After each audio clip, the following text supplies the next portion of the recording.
And welcome to episode 2 of the From A to Z of Junior Golf podcast. Ryan Burt back with my partner Aaron Zhang. And certainly, Aaron, we got a great show planned today. We've got a Masters champion, a lot on college recruiting, and a lot from the AJGA, which is really the pinnacle of junior golf. Speaking of the AJGA, you had a chance to play in a big event this weekend in Connecticut. How'd it go for you?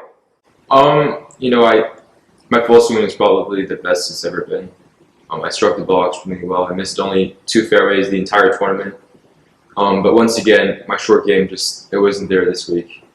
Had 40 putts the last round, including 4 3 putts and no 1 putts at all. And my scrambling the last round was 0 for 4. So that's you just can't cut it with that, And I feel like my short game's really been the outstanding barrier that's prevented me from scoring well the last few months or even the last year. But I'm continuing to trust the process and still believe in myself and keep learning and growing from my experiences. No doubt about it. Let's talk about that first tee for all of our junior golfers watching that say they get nervous when they go to the first tee. Do you feel that still? Oh yeah, for sure. I mean, it's really hard not to feel nervous. If you're not feeling nervous on the first tee, then something's wrong with you. But I did feel nervous on the first tee, but I did have some techniques that I used to kind of calm the nerves. Tell me about it. One of them was breathing. Oh, breathing. Something I hope is something we all do. Yeah. But there's something called box breathing that's really helpful, I believe, where it's when you breathe in for 4 seconds, you hold for 4 seconds, you exhale for 4 seconds, and you don't breathe for 4 seconds. Wow. So it's sort of like a box, if you will imagine that. Yeah. But what it really does is it sort of calms down your sympathetic nervous system, which really activates your fight or flight response. And it's worked well for me for sure. Yeah. Calm the nerves down. And certainly handling nerves is something that our first guest did at the highest of levels. Welcome in 2008 Masters champion, Mr. Trevor Immelman. Trevor, A to Z of junior golf. Take me all the way back to the beginning in South Africa. Why golf? How did this all happen? Quite simply for me, first of all, great to join you guys, Ryan and Aaron. Awesome to be with you. Love golf, love junior golf, and so great to be joining you guys. Quite simply for me, got an older brother. He got into golf, and I just decided to follow him and his buddies to the golf course and start to play. And I was only 5 years old and fell in love with it immediately. And it's really weird how it just consumed my life right from the start. It's all I ever wanted to do. And, I very vividly remember in the mornings before school, I would pack my golf clubs and my clothes in my mother's car. And then she would pick me up from school, drive me straight to the golf course. I'd be practicing by 2:30 in the afternoon. And then my dad would pick me up after work. So right around 6 or 6:30, he would swing by and pick me up on his way home from work. And inevitably, he would come out and catch me playing the last 2 holes, or, I would always want to hit a few extra chips or putts, or, as the sun was going down. And it was an amazing childhood that I had growing up in a little town called Somerset West, down in Cape Town. And that was it. And then on the weekends, I would play in the club competitions, and the members were nice enough. Initially, I would just caddy for all the members, and because I just wanted to hang around the golf course. So I would caddy for some of the members who were great players. That's how I would learn, by watching great players. We had a lot of good amateurs at our club. And then eventually, when I was good enough, then I would start playing in these club competitions on the weekend, and it was just the best, the absolute best. There could not have been a better way to grow up than the way I had it. Mr. Immelman, as you grew older in your junior golf career, did you start to change your daily practice routine? Did you start to practice more, or is it basically the same throughout your career? Well, I would say it's throughout, Aaron. Like I said, I was and am still at the age of 40, just absolutely addicted to the game. And practicing, I've never needed any outside motivation for practice. I just always wanted to do it. I loved being out there on my own, working on my game, trying to figure out how to hit a new shot, trying to figure out how to groove my swing, trying to figure out how to hit low spinning chips, or how many 5-footers in a row can I make. And I would just come up with these little challenges for myself, and I would just spend all day practicing, and never needed anybody to tell me to practice or ask me if I was practicing. It's just what I wanted to do. And that progressed throughout my amateur career, and then turning pro. It's just what I always did. I just love practicing. For me, it was a way to build my confidence. And when I turned pro, I used to gain confidence by, let's say I arrived at a golf tournament on a Tuesday. When I walked onto the driving range and I looked up and down the driving range and I would see all the players, I would always say to myself, I know I've worked harder than these guys. And that gave me confidence. Now, did I have as much talent as Tiger Woods or Ernie Els or Vijay Singh? No, absolutely not. Was I as big and as strong as them? No, absolutely not. But I would gain confidence by the fact that I would walk onto that practice tee and say, I know that I've outworked these guys. And that gave me like a little something inside that I could cling on to in competition. And so practicing has just always been my thing. That's a great story, Trevor, and certainly something our audience can cling to as they go and head to the driving range in their junior tournaments. I do want to go back to that story of you playing the club championship. So you now start to win. Trevor Immelman is becoming a name as a junior golfer in South Africa. At some point, does someone in your family, does a coach, is it you that says, I need to leave the country at a young age and see what I can do against the best junior golfers on the planet? Yeah, well, very early, let's say around 12 or 13, I was, if not the best, one of the best juniors in South Africa. And at that point, it became clear that, listen, this kid has got a chance to maybe play on the European Tour, on the PGA Tour, become a professional. At that time, golf was very, very exciting, much the same way as it is now in South Africa, because we had Ernie Els winning majors, Retief was winning majors, Nick Price and David Frost were just finishing their careers, but still playing very well. So golf was like one of the sports that were on the forefront in South Africa. And so the blueprint had been laid out already that we could get some good talent coming out of South Africa. And fortunately enough for me, my dad started looking into ways for me to play over here. And then he started learning about the AJGA and all about them and the events that they run throughout the year. Started writing some letters out to them, seeing what their schedule looks like and if it would be possible for me to get into any of these events. And that's how that progressed. And I'll never forget, when I was 13 years old, I came to play my first event. 13? Yeah, it was in Buffalo, New York. And I came and I had a 9-hour layover at JFK Airport. I will never forget it. It was like the scariest thing I've ever had to go through in my life. And, but, eventually got to Buffalo and was staying with host families. And that was one of the beauties, really, of my junior career. I stayed with host families all over this great country that, I'm still in touch with today. People Wow. that I've met that it's, just been fantastic relationships, and started playing all these tournaments against the likes of, let's just think, Charles Howell III, Lucas Glover, the Paul Caseys, Luke Donalds, Justin Rose used to come over and play. DJ Trahan was playing at that time. Sure.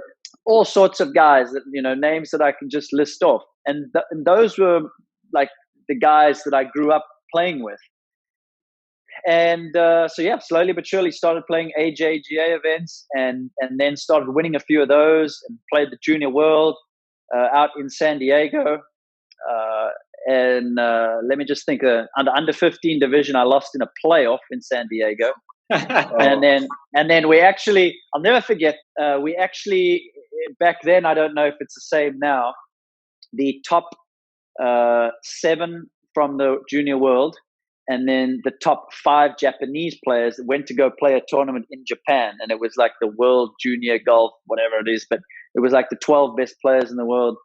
And then I won that tournament in Japan. And that was like really when it became clear that, this kid has a chance to beat some of the best players, and let's see what can happen. And I was fortunate enough to where my parents, I didn't come from a mega wealthy family or anything like that, just blue collar people down in South Africa. But my parents, I'm really thankful that they did everything they possibly could to facilitate me playing in as many as the biggest events all over the world. And that was what I was able to do, and progress through the ranks and then turn pro. So yeah, it was great times. Like I said, my childhood, I look back at it and just, there's parts of me that wishes you could go back there, because it was just so much fun, just being in love with the sport and practicing and playing all day and meeting all these people, playing all these great golf courses all over the world, competing, which was so exciting.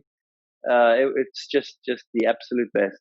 Hey, Trev, real quick, when you were 13 on this 9-hour layover, who was with you at the airport? That time I actually had my mother with me. Okay. And so that helped a lot.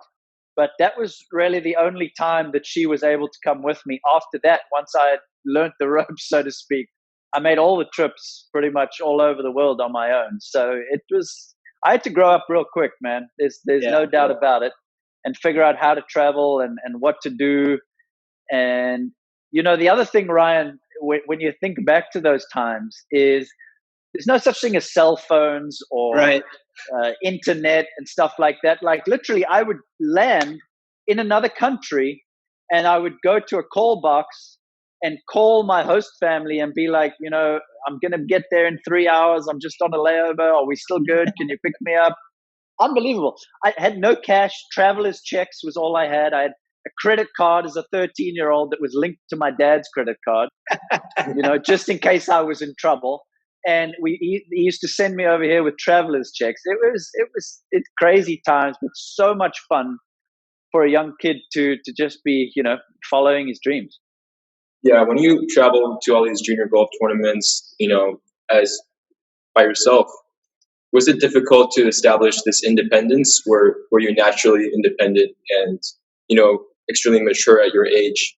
Oh, that's a great question. I used to get homesick. I used to miss South Africa, miss my family and friends a lot. But the will to try and become the best player in the world was far greater than how much I missed being at home. And so I would like kind of compartmentalize. So I would say to myself, okay, it's fine. You do miss home, but you're here doing what you love. You're getting an opportunity to compete against the best in the biggest tournaments, and you'll do this, and then you can go back home. So in a way, you can have the best of both worlds. But right now, you have to be focused on the fact that you have this opportunity to play here. And so you better knuckle down and get it done. And in a way, and what I think that provided was it gave me like a little chip on my shoulder, which is something that I always think some of the best athletes have had. It just like an extra piece of motivation. Like, I'm not going to waste this opportunity. I'm making these sacrifices. I'm missing school. I'm missing high school. I'm missing, a large part of growing up, so to speak, like a normal childhood. Like this is going to be worth it. I'm going to make sure that this is worth it. And so that was really my mindset. So I think I learned to be independent. I learned to grow up fast and be mature. And I that's probably the reason why I decided not to go to university over here. College system is so great over here. I highly recommend it to everybody.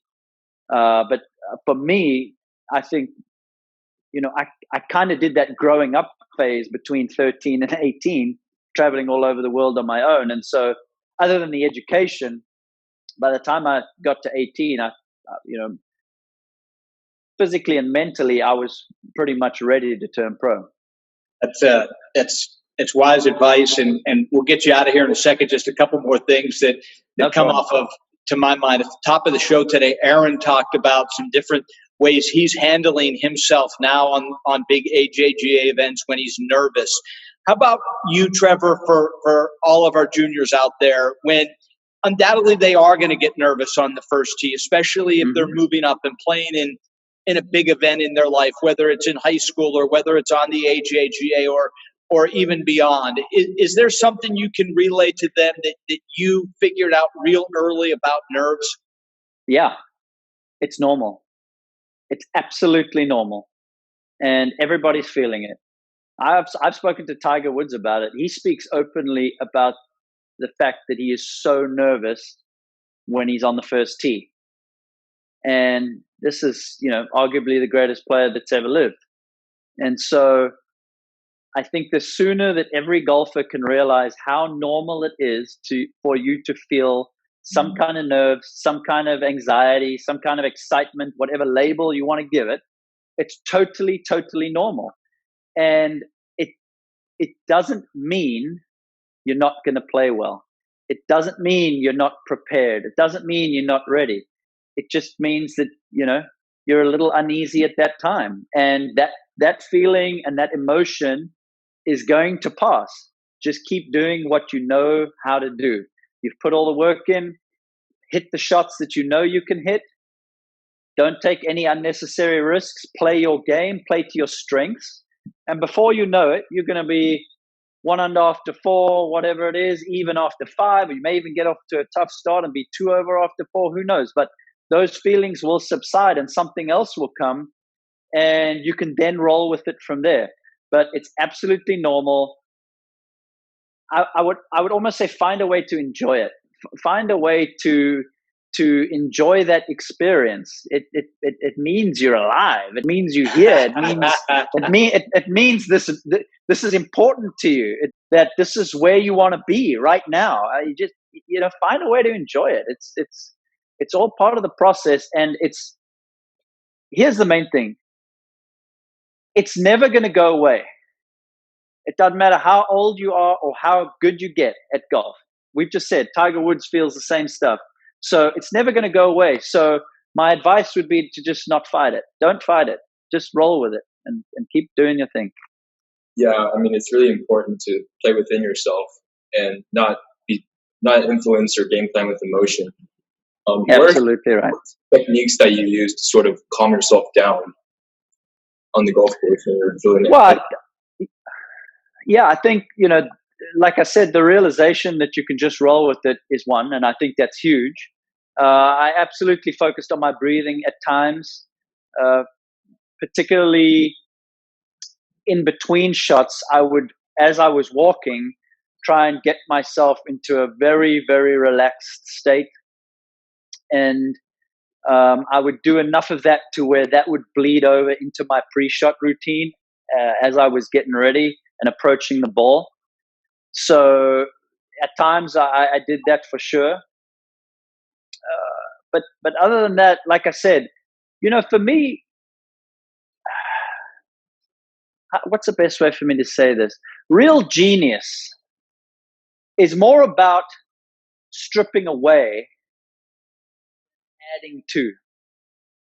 And so I guess what I'm trying to say is, I don't like to give people that are already good at something, I don't like to give them extra instruction and extra stuff for them to think about. I would rather understand that they are already good at what they're doing, and I would be looking for things to strip away and let them know that they don't need to worry about that, and give them that freedom to where they can heighten their consciousness and not have to have too much thought, and just play the game, do all the things that you've learned how to do all the things that very clearly, if you're at a high level, they in some sense come naturally to you already.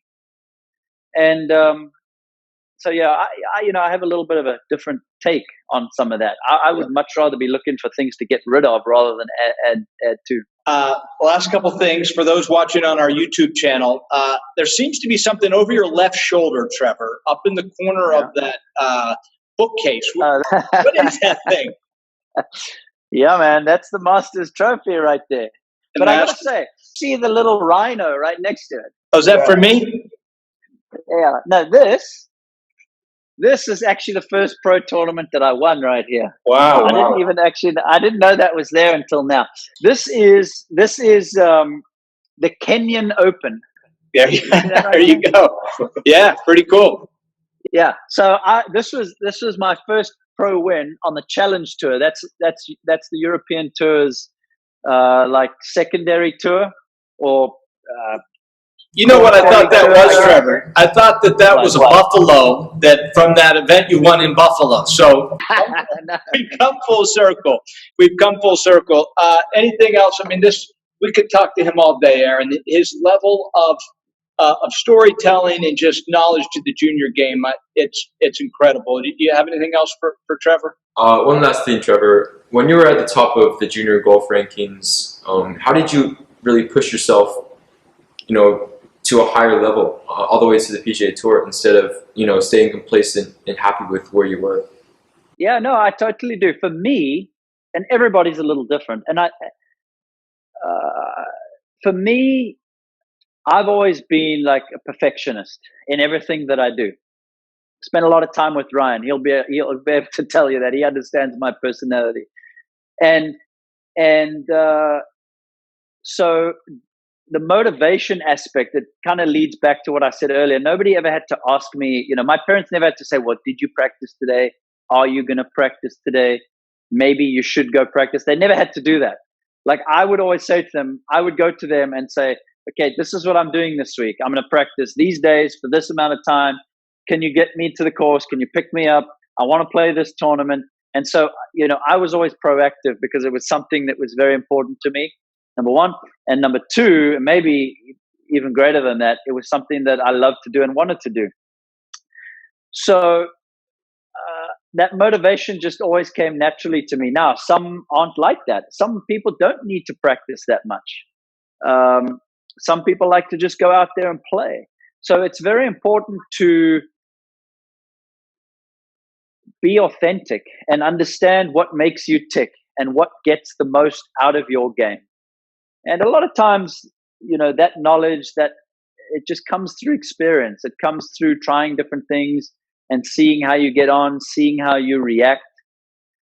But the most important thing when you talk about adversity, and particularly in golf, is realizing that nobody is immune to it. It's kind of the same as like the first tee nerves. Nobody's immune to it. The adversity is going to come. When you're playing a sport where you don't have any teammates to rely on, you don't have another Hall of Fame teammate that you can pass the ball to, or another guy on your team that's got a hot hand that night and he's shooting threes from all over the place. In golf, we don't have that. You tee off, you're having a bad day. Hey, hard luck, man. You got to suck it up. You got to hand that scorecard in at the end of the day. It's going to be posted on some website, and everybody's going to know about it. And that's just the way golf is. Yep. And that adversity is going to be there for us. You just got to go with it. But I'm going to give you a piece of advice that Gary Player gave me on the Saturday night of the 2008 Masters. I was leading by 2. And I'd finished all the media, and we were leaving the golf course. It was about 9 p.m. And I turned on my phone, and the first message I got, and I had a ton of messages. The first message was Gary Player, voice message. And he said, he was very, very serious in his message. And he said, "Trevor, I'm calling you because I want to let you know, number one, you're playing better golf than anybody else. You need to realize that." And he said, "Number two, adversity is going to come at some point tomorrow in the final round. And that's going to be the moment where you have to decide, are you going to roll over? Are you going to quit? Are you going to feel sorry for yourself? Are you going to stop fighting? Or are you going to decide that this is my chance to win a major championship, and you're going to get in there? And you're going to believe in yourself, and you're going to stick to your guns, and you're going to hit the shots you know you can hit." That moment is going to come for you tomorrow. And then at that point, it's going to be up to you to decide if you want to win this tournament or not. And he was 100% right. It happened on the 9th hole. I three-putted I was going along nicely, really quickly. I missed a short putt for birdie on 7, the par 4. I then three-putted the 8th hole, so I made a bogey on an easy par 5. And then the 9th hole, hit a beautiful drive down the hill, front left hole location, pulled it into the left bunker, it's like the only place you can't hit it. And walking up the hill to the 9th green, I said to my caddy, man, I don't feel myself. I don't feel right. And, he did what any good caddy would do and was just like, you'll be fine. We'll just keep fighting. You're doing fine. And as soon as he said that, like the light went off and I was like, this is what Gary was talking about. This is the moment. What are you going to do? This is it right here. Wind is blowing. It's gusting up to 30 miles an hour. The golf course is impossible. Nobody's making any birdies. What are you going to do right now? And so I gave myself that little talking to walking up 9. Actually got it up and down, maybe the best up and down of my career.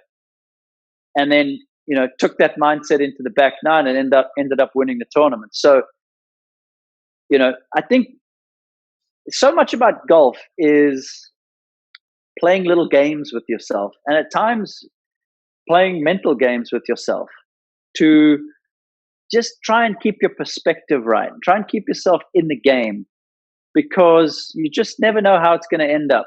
A lot of times we're feeling bad about a round. The amount of times in my professional career, I would be, out in the second round, fighting, not playing very well, and you get a little down on yourself, you waste a shot or two,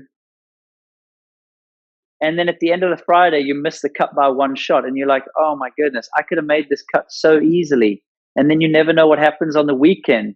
And so with experience, you learn that you just got to hang in there. Tiger Woods has been the best of that, of anybody that I've ever played with and seen. The guy plays every shot like it's his last.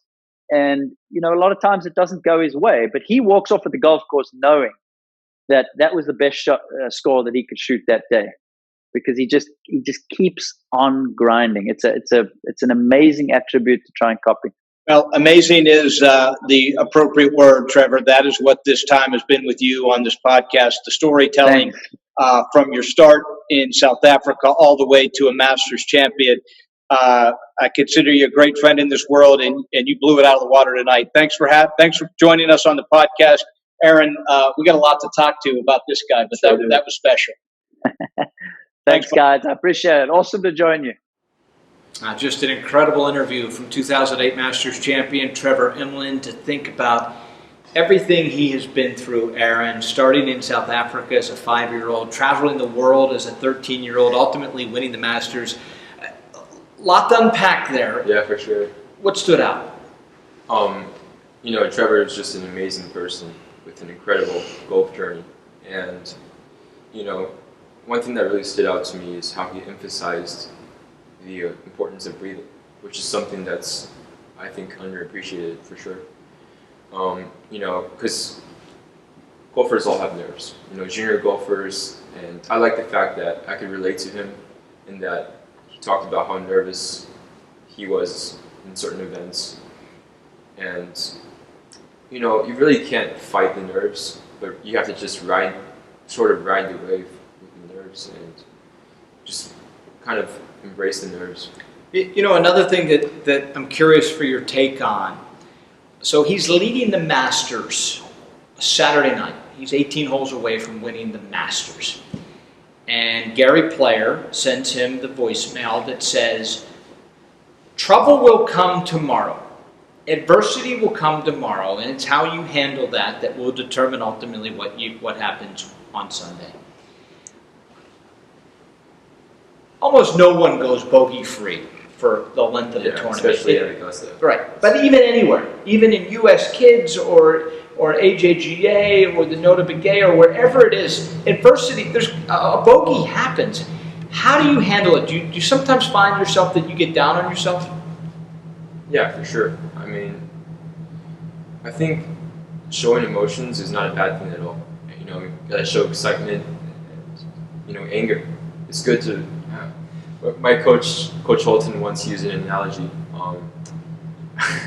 I don't know if it's appropriate, but basically, you always have to. I mean, everybody has to go number 2. Like everybody has to poop, and that's basically what I'm saying. Like letting the anger out is pooping, and then you also have to flush the toilet once you're done pooping, which is letting the anger out.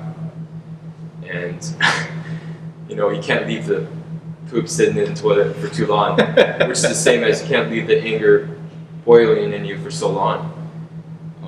Which I think it's really good to always let the anger out, sort of let your emotions out, but always come back to the right state of mind. And you can't be reset. Angry. Yeah, exactly, reset. To reset, certainly, and resetting in this junior golf process is such an important part for everyone, especially those that have aspirations, Aaron, to take their game to the next level. Winning the Masters is one thing. Playing college golf is completely another. Winning the Masters is kind of more of a dream than a goal. It's something that obviously Trevor was able to accomplish. But for so many of our junior golfers that download our podcast or watch us on our YouTube channel, playing college golf, Aaron, is the ultimate goal. And for more on how best to do that, we welcome in Mike Smith from Fore College Golf. Hey, Mike, thanks for coming on to our podcast. My first question to you is, when exactly should junior golfers start to contact college coaches? Great question, Aaron. First things first, I would say June 15th after your sophomore year. That is the first date that coaches can actually contact you. But that's a good way you pose that question. When is the first date that players or I can contact coaches? And many people in my profession say June 15th or after. I would say the preparation for that, the actually like getting together your marketing portfolio, right? Having a resume, having a swing video, having an introduction letter, right? That shows coaches how interested you are some things that you can start before that June 15th date. So as far as reaching out to them, you can actually reach out to them via email before that June 15th date just to inform them and give them enough information about you as a recruit. And that can actually give you a leg up on your competition. But it really does depend on your academic timeline and your athletic timeline. If you're a little bit later to the game, you don't need to be reaching out to coaches on June 15th. But if you're a stud player, right, if you're top 100 in your class, you need to be reaching out to those coaches before June 15th. Great question. Mike, I think about whether you're on the PGA Tour all the way down to junior golf. If you're on the PGA Tour, you want to win major championships. But let's be honest, it's only 4 times a year that a player is able to win a major championship. In junior golf, everyone wants to play at one of the big powerhouses, but it also there's only so many spots. For the junior golfer, how do they go about being realistic and finding out what kind of school is right for them? Yeah, so the first thing I would say is I like to take a 3-prong approach to that, right? Think about the academic side of things. Think about the athletic side of things, and also think about the social side of things. We can dig into that just a bit. So the academics, right? So not only finding the right school for you, but making sure it has your proposed major. Also, the class sizes are appropriate for your style of learning, right? There's some things academically you could think about. Athletically, the facilities, the coaches, the guys on the team, what they've accomplished and what their level of play is. Some things to consider. And then socially, I don't just mean looking at it in terms of a party school. I mean in terms of if you weren't an athlete at that school, would you still enjoy going to that school, right? It could be the vibe of the campus. It could be more of the weather or the climate. All those things are factored in. Yeah, let's say a junior golfer has his eyes on a college he really likes. Obviously, with our current circumstances, he can't go meet the college coach in person. What would be the best way currently to reach out to those coaches and tell them that you're interested? Yeah, Aaron, great point. Right now, the Division I coaches are in a dead period, but that's D1 only. And what a dead period basically means is there's no recruiting off campus or on campus. Okay, but to answer your question more specifically, there are a few ways around it. A few of my guys have actually done FaceTimes with the coach while they're on campus. So the coach can't be there with you, but you can certainly do electronic communication, whether it's a phone call or a FaceTime or a Zoom like we're on right now, and contact the coach that way. And as much as I would say, it is tough to get outside the house right now and go on visits, I still think it's a very, very important piece of the process. So my advice would be, if you are capable of visiting these college campuses, try to get there, whether it's with the coach or not. It's still very valuable for you to step foot on campus and actually put your boots on the ground. Great question, Aaron. Last thing, Michael, we'll let you go, and this just has to do with the fact that if you're a junior golfer that doesn't have that ranking necessarily that you described, but in your heart that you're better than maybe your scores indicate right now, and you feel like you're trending and you're going to get better.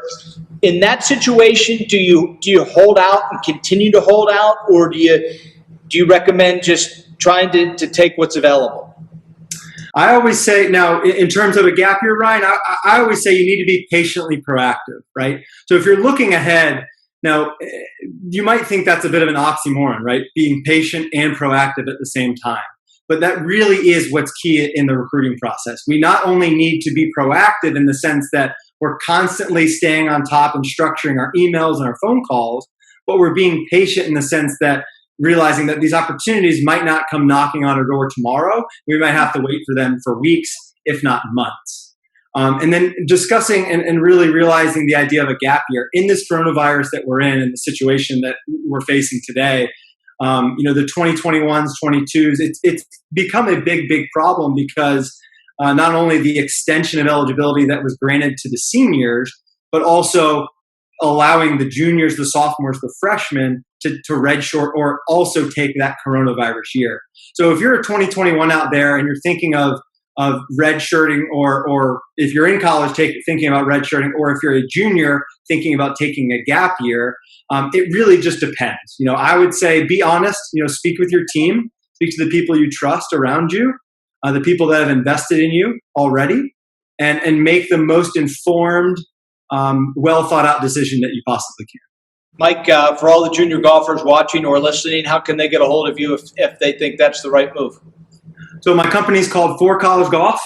You can find us at www.forecollegegolf.com or find us on Instagram and Facebook under the same handles. Awesome.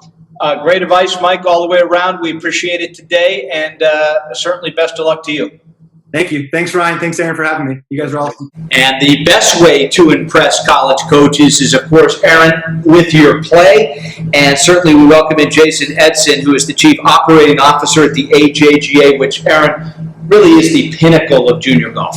Yeah, Jason, thanks for coming on to our podcast. Thanks for having me. Yeah, the AJGA is undoubtedly one of the best golf tours out there for junior golfers' development. For the people that haven't experienced the AJGA yet, what exactly is it? Sure. Aaron, the AJGA has had the same mission since we first started in 1978. And that is the growth and development of young men and women on and off the golf course, and providing the best college golf scholarship exposure vehicle. Because high school golf, doesn't really do exposure-wise to colleges what football and basketball and some of the other sports do. So that's been our mission for well over 40 years now. When you take a look, Jason, at what the AJGA has become in junior golf and the magnitude and spot that it holds in golf, and the way college coaches really look at that differently than any other tournament, has that been learning steps along the way, baby steps, or from day one is it always jumped on the scene and carried that much weight? You probably have to ask the college coaches for their opinion, but from day one, we wanted to bring the best kids together that were interested in a college golf scholarship, and so when you saw this past weekend, we had some phenomenal events, and one of them, our Ping Invitational event at Karsten Creek, just such a championship golf course there, the home of the Oklahoma State Cowboys, and setting up the course in the conditions that we did, the yardage, the hole locations. College coaches know that when you shoot a number at an AJGA event, that it's a legitimate number based on championship conditions. So that is one area that since day one in 1978, we've always tried to do, and hopefully we're accomplishing that. Yeah, AJGA has always had some of the best competition out there for junior golf. And for some players who haven't played an AJGA event before, what's the best way to really get started? Like, you need enough performance stars to get into events, but are there qualifiers they could play to get into certain events? No, absolutely. And the AJGA, not only, with our 125 annual championships, we have hundreds of events that you can earn stars, performance-based entry. If it's especially your state junior championships, regional tours, there's a lot of good AJGA tournaments out there to gain exposure. We have a lot of members that come directly from U.S. Kids into our Junior All-Star Series, which begins at age 12. And actually, you don't even have to be a member to play in one of our qualifiers as well, if you just want to see where your game is at. So there's a lot of different avenues to join the AJGA and get competition with our Junior All-Star Series, 20 events, age 12 to 15-year-olds, our preview events, which are for first-time members, and then our Open Championships for kids age 12 to 19, and then our invitationals. So there's a lot of different ways where a player can gain, status and earn their way on to playing in AJGA events. Jason, I'm going to date you a little bit here, but you started with the AJGA all the way back in 1996. And really, especially on the PGA Tour on the American side and some internationals, but it seems to be the best players now were the best players then. Has it been fun watching guys show up that no one really ever heard of their name, and then you turn your TV on 10, 15 years later and they're winning major championships? I mean, it has. I mean, I still remember some of my first AJGA tournaments as an intern in 1996, and Trevor Immelman was one of the first juniors I met, and boy, he just looked the part. He just looked like a young professional even back then at 16 years old, or watching a Bubba Watson, on the driving range, and it was not only myself, but a lot of juniors were even watching him. Seeing the work ethic of a Charles Howell, or just how fast of a player Lucas Glover, was, back then, and even, on the girls' side with Grace Park and Beth Bauer and others. It was just a joy, and it's always been a joy for me to be around just the best, kids in the world, teenagers in the world. Not only on the golf course, but off the golf course, the way that they handle themselves and they give back to charity or donate time. It's really a lot of fun to watch, and going to AJGA tournaments even now, 24, 25 years later, it's just still so much fun to see the best kids around the world compete against each other. Jason, I got another one for you. On the PGA Tour, the highest level in the world, on the European Tour, the one thing I'm hearing now from the broadcasters I work with, from the former greats of all time, it is that the player arrives on tour now ready to win. That was not the case in the 70s and the 80s and the 90s. It was a kind of a learning process that a player would arrive and go through, and they would kind of, take the back door, if you will, to the stars that were on tour. We're now seeing guys arrive and win immediately. Colin Morikawa comes to mind. Certainly Matthew Wolff, guys that stepped out and won right away. Do you think the AJGA and the level of competition that you guys are putting on is why these guys are stepping on the biggest stage ready to win? I think it definitely plays a role when you see, a Colin Morikawa played in over 20, AJGA championships. Matt Wolff was actually our player rep on our AJGA board of directors, so we got to know Matt, really well. But Matt was, I remember him winning, one of our junior all-star events at Tanglewood there in North Carolina. So definitely, when we have, an AJGA event, especially when you play the invitational level, I mean, we're playing not only this last week, Carson Creek, but the previous invitational was TPC Sawgrass, our Junior Players Championship, where we play the same yardage and hole locations, that they do for the Players Championship.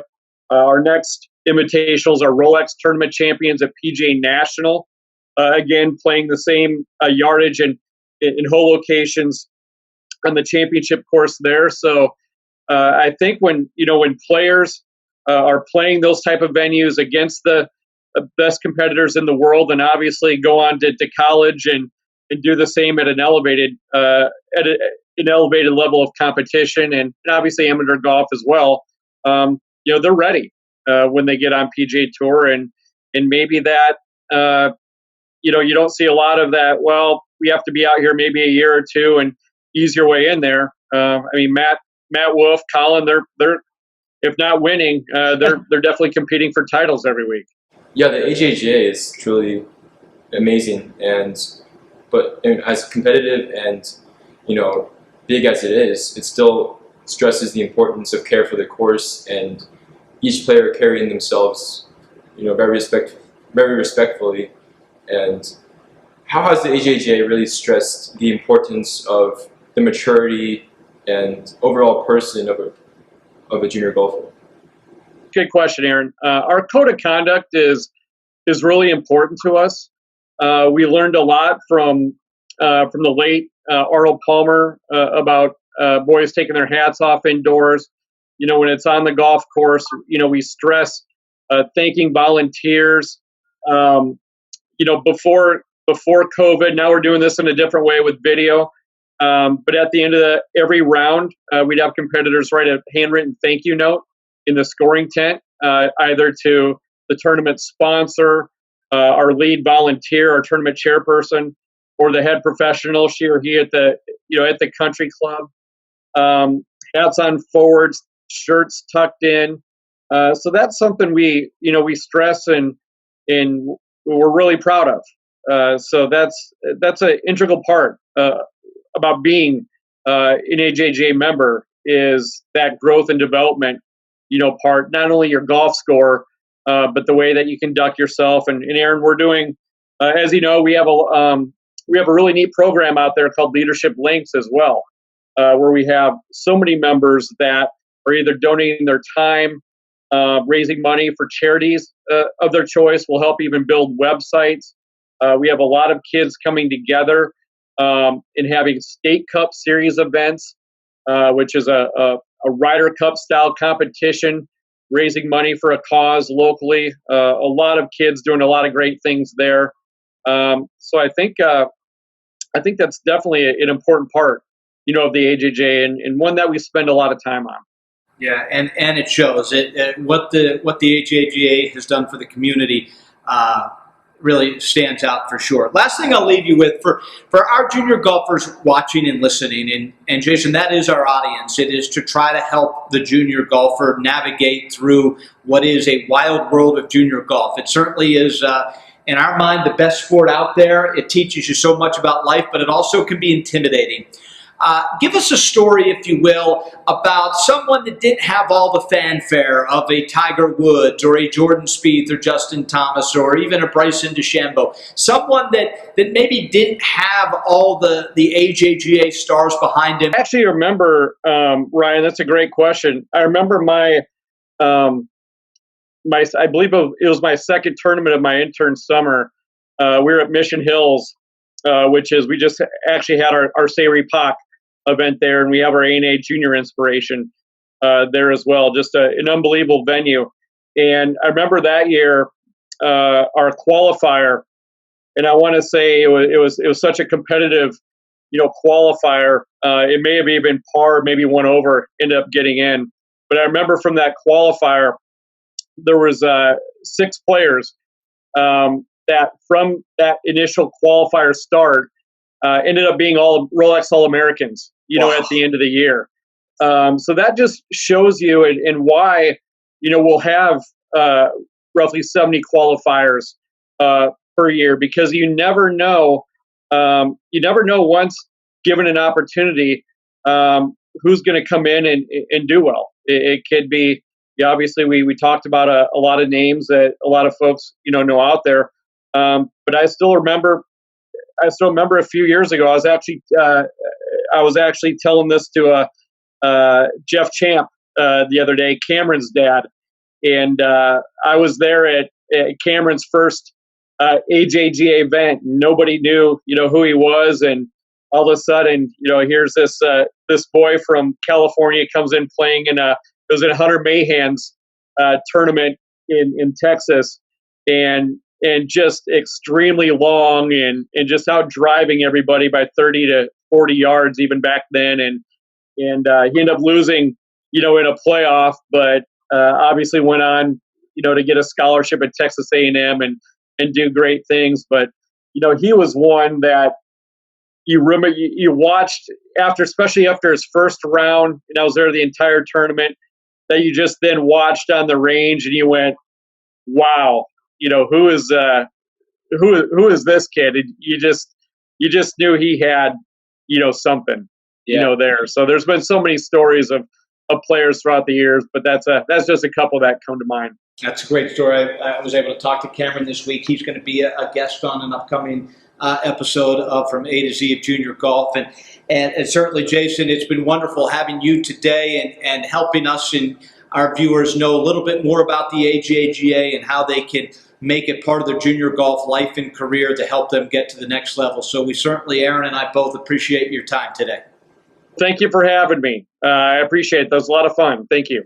Well, boy, we had some great interviews on the show today, but I want to touch on the AJGA just a bit. You've played so many different tournaments and events and organizations throughout your incredible junior golf career. What stood out to you about the AJGA? I mean, it's just, there's so many great golf tours throughout the world and at so many different levels of competition. But I really think AJGA is at the top. There's the most elite golfers playing the AJGA. And, it's just so well organized every week. And, it almost feels like you're playing a professional event. Yeah, no doubt. Our mission here, Aaron, is pretty simple. We are here to try to help the junior golfer and the junior golf families navigate their way through what is a tricky time, which is your junior golf career. If you have any questions, certainly we'd love to hear from the junior golfers, from the families out there on whatever you want. You can leave it on our YouTube channel or certainly on Instagram would be a great way to get in touch with Aaron. And any question you have, we certainly can get you the answer, right? Yeah, hopefully. Oh no, we'll get it, Aaron. We'll get it. So when you look back at today, boy, we had a wonderful show. Episode 2 really stood out to me. As far as help, the one thing you learned today on the show, what was it? I learned a lot, honestly. I had some great interviews with all 3 guests. But one takeaway I had today was just the importance of breathing. Breathing, honestly, it's so important and fundamental to controlling the nerves in the golf course. And it's something I want to talk about in the future episodes. Yeah. Because there's so much to talk about breathing. Including the difference between nose breathing, mouth breathing. There's differences you might never have known before. So.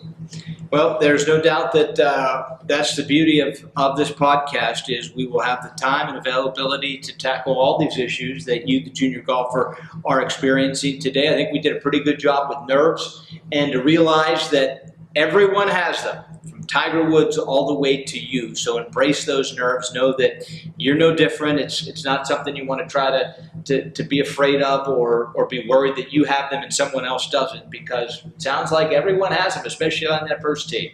Yeah. So for Aaron Zhang, I'm Ryan Burt. We'll see you for episode 3 of From A to Z of Junior Golf.